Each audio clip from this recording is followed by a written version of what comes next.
본 말씀을 통해서 옳은 행실을 추구하라 제목으로 말씀 증가하겠습니다.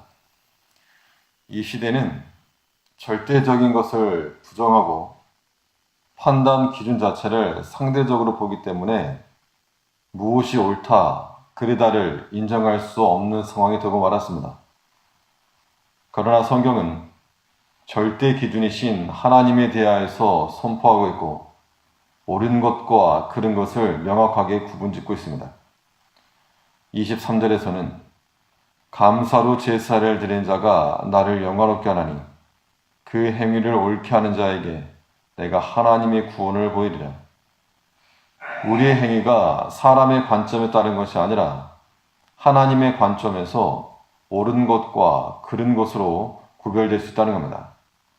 그러면 하나님 앞에서 옳은 행실을 추구하는 자가 되기 위해서 우리가 필요한 것은 무엇인가? 옳은 행실이란 무엇인가? 본 말씀을 통해 살펴보면 먼저는 하나님을 기억하며 사는 것이 옳은 행실이라는 겁니다. 하나님을 기억하고 하나님을 인식하며 사는 것, 그것이 옳은 행실이라 그랬습니다. 하나님을 기억한다는 것은 우리 마음에 하나님의 말씀을 두는 것을 의미하는 것인데 하나님과 그 말씀이 우리 마음에 거하지 못하면 하나님을 잊은 채로 살아가게 될 것이라 그랬습니다. 22절에서 하나님을 잊어버린 너희여 이제 이를 생각하라. 우리 어떤 사람과의 관계에서도 어떤 약속을 했을 때 약속의 중요 정도에 따라서 우리 마음에 두는 정도가 다른 겁니다. 아주 중요한 만남이나 약속은 잊어버리지 않을 것이지만 마음에 없는 사람과의 약속은 깜빡하고 또는 잊을 가능성도 있다는 겁니다. 하나님과 그 말씀이 우리 마음 가운데서 우리에게 아주 중요한 그러한 VIP급이면 잊고 살 수 없는 겁니다. 그러나 하나님과 그 말씀이 우리 삶에서 비중이 떨어진다면 상황에 따라서 잊어버릴 수도 있는 겁니다. 하나님을 잊은 채로 살아가는 것, 그것은 믿는 백성들에게 옳은 행실이 될 수가 없고 우리 생각과 행실을 우리는 조절할 수 있을 때 그 말씀이 우리 마음에 항상 염두에 두어지고 있을 때 그때 하나님을 기억하며 살아간다는 겁니다.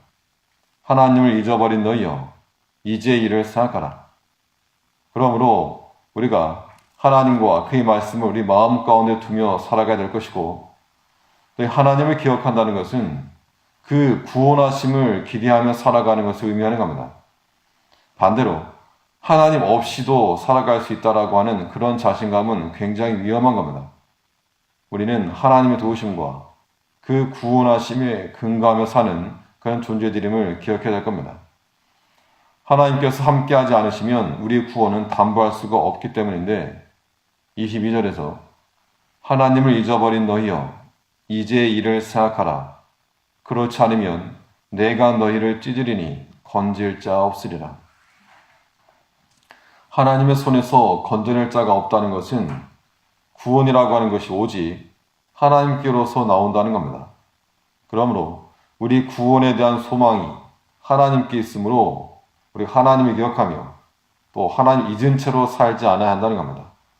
구원의 하나님을 기대하며 살아간다는 것, 하나님의 그 능력과 역사하심과 또 내가 알지 못하는 그 어떠한 방식으로라도 역사하셔서 궁극적으로는 이기게 하실 그 하나님이 우리 마음 가운데 잔상으로 남아있을 때 기억하며 사는 것이고 그렇지 않을 때는 하나님을 잊은 채로 살아간다는 겁니다. 옳은 것이 무엇인가? 하나님을 기억하며 잊어버리지 않고 사는 것, 그것을 마음에 염두에 두는 것, 이것이 우리에게 옳은 행실이라고 하는 겁니다. 또 이 하나님 앞에서 옳은 행실이란 무엇인가? 이 하나님께 감사의 제사를 드리는 것이 옳은 것이라 그랬습니다. 감사의 제사이므로 그 제사에는 반드시 감사의 제물을 들고 나가야 됩니다. 23절에서 감사로 제사를 드리는 자가 나를 영화롭게 하나니 하나님 앞에 나아갈 때 무엇이 옳은가? 그 행위를 옳게 하는 자에게 내가 하나님의 구원을 보이리라. 옳은 행실이라고 하는 것이 하나 앞에 감사로 제사를 드리는 것, 이것이 또한 옳은 행실이라는 겁니다. 사람의 바른 행실은 인본주의적 관점에서 판단되지 않고 오직 하나님 앞에서 판단되어질 것입니다. 하나님께서 우리에게 원하시는 것이 무엇인가?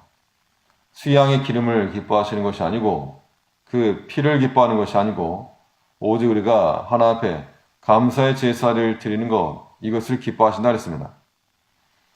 하나님께서는 모든 것이 다 하나님의 것이고 하나님이 다 아신 바 되었고 세계의 모든 것이 다 하나님의 것이므로 우리 하나님께 무엇인가를 드려서 옳고 기쁜 것이 아니고 말 그대로 하나님을 하나님으로 인정하고 또 하나님 앞에 온전한 감사함으로 살아가는 것, 이것이 우리 성도들에게 옳은 행실이라고 하는 겁니다.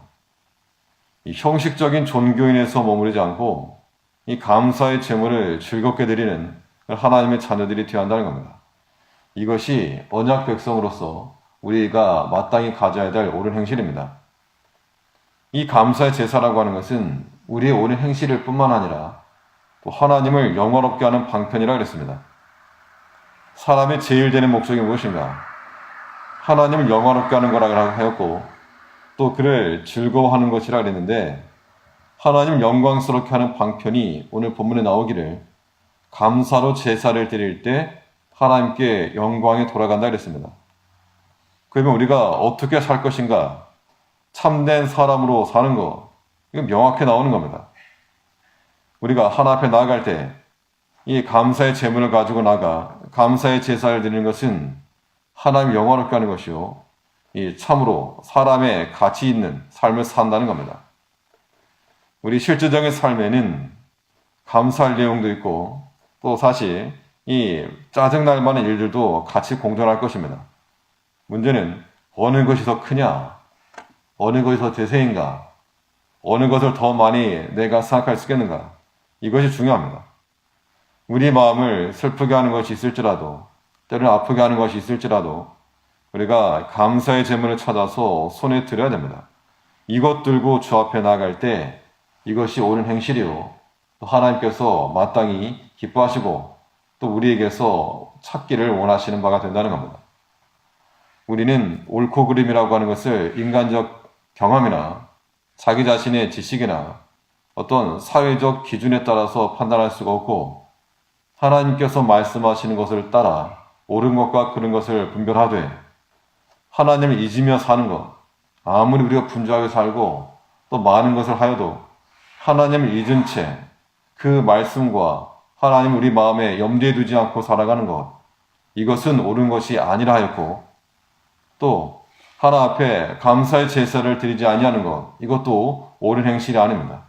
그러므로 이제 우리는 바꿔서 하나님을 영화롭게 하는 것이 감사하는 것에 있음을 알고 이 시간도 주 앞에 감사할 것이 무엇인가를 찾아 그것을 감사하며 하나님께 영광을 돌리고 그것으로 영광을 삼을 수 있는 우리가 되어야 될 줄 압니다. 기도하겠습니다.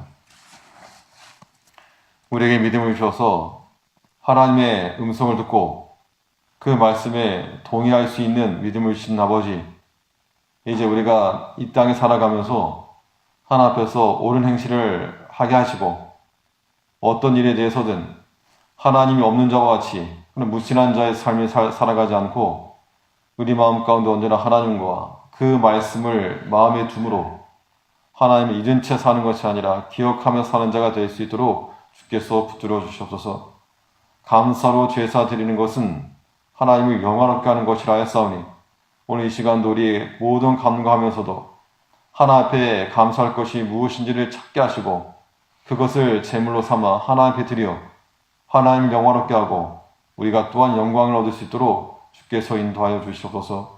오늘 하루 삶 가운데서도 하나님 앞에서 옳은 행실 가운데 거하게 하시고 참으로 주 안에서 평안과 안식을 얻을 수 있는 복된 한 날 될 수 있도록 주께서 인도하여 주시기를 간절히 원하오며 우리 주 예수님 이름으로 기도하옵나이다.